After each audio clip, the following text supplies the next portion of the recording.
During the Zhou dynasty, not only did we have the development of the Mandate of Heaven, but we also see the development of other philosophical ideas in China as well.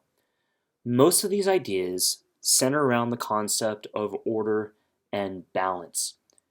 And so, no matter what the philosophy is, they all tend to start at the same idea. And that idea in visual format is the yin and the yang, or the moon and the sun. And so there's this concept that the world is divided into two parts, composed of polar opposite: good and evil, male and female, light and dark. And so when looking at the physical representation of the yin and yang, we see not only that balance of light with dark, but the existence of darkness in the light and of lightness in the dark as well. We are going to look at the development of three different philosophical ideas that come about in what is often referred to as the Age of 100 Schools. Now, one of these ideas is centered around its founder, Confucius. Confucius is a Latinized name for the Chinese philosopher Kung Fushi, or Master Feng, and it's from his name that we get this over idea of Confucianism. Now, whereas a number of philosophical schools are concerned about understanding heaven, Confucius focused on the assumption that the universe has a rational order.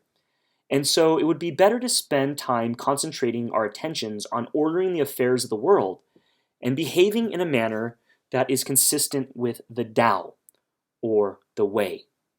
And so again, the concept here is, since we already know there is balance, since we already know that the heavens are rational, let's not question and philosophize on what that order looks like. Let's do our best to understand how to make order here on Earth. And so by harmonizing ourselves with nature and acting in a proper manner, we will prosper. This doesn't only work for individuals, but also for states. Now, within Confucianism, there are two main keys. One of these is the concept of duty. And so in that, it's all about subordinating your own wants for the greater good of the community, right? So this isn't about individualism. This is about the greater good of the community. The second component is compassion or empathy for others. And so this is pretty obvious when we think about individuals, right? That a person shouldn't be thinking about themselves, but rather what is best for their family, and through their family, their overall community.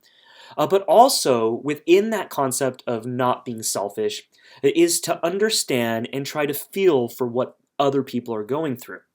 But we can also see how this is applied to governance, right? And so it is a person's duty not to just do what they want, but to follow the will of the government.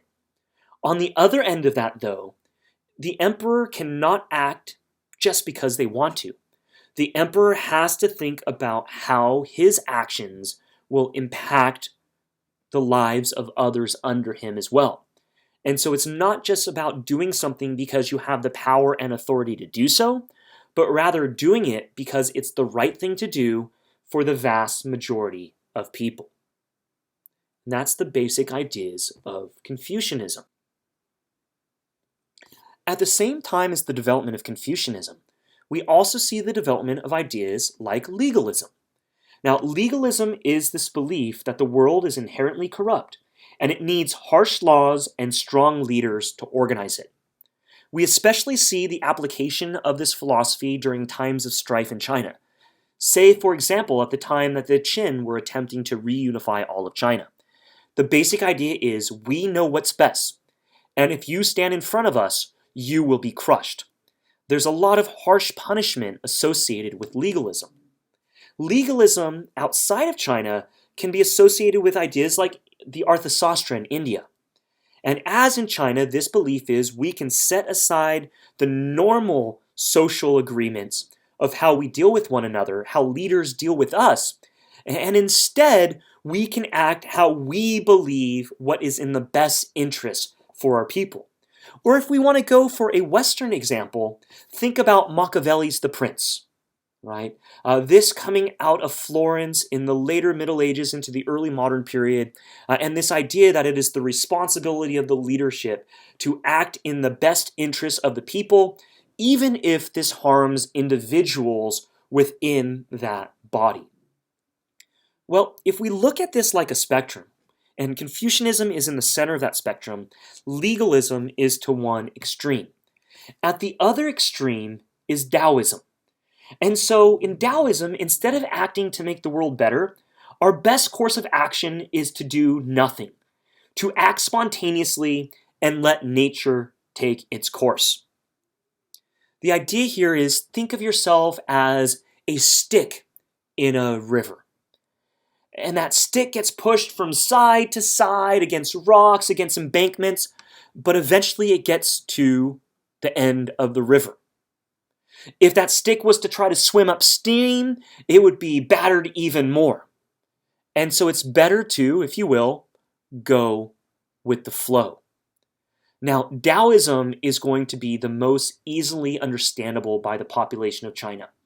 I mean, after all, right, all of these ideas focus on the concept still of the mandate of heaven.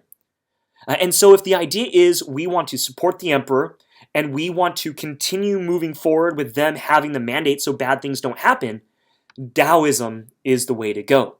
The emperor makes the decision. It doesn't matter if they're Confucianist or legalist in nature, and we follow through with that decision. And in doing so, the least amount of harm will come to us. We will continue to move society forward, and the emperor will not lose the mandate of heaven.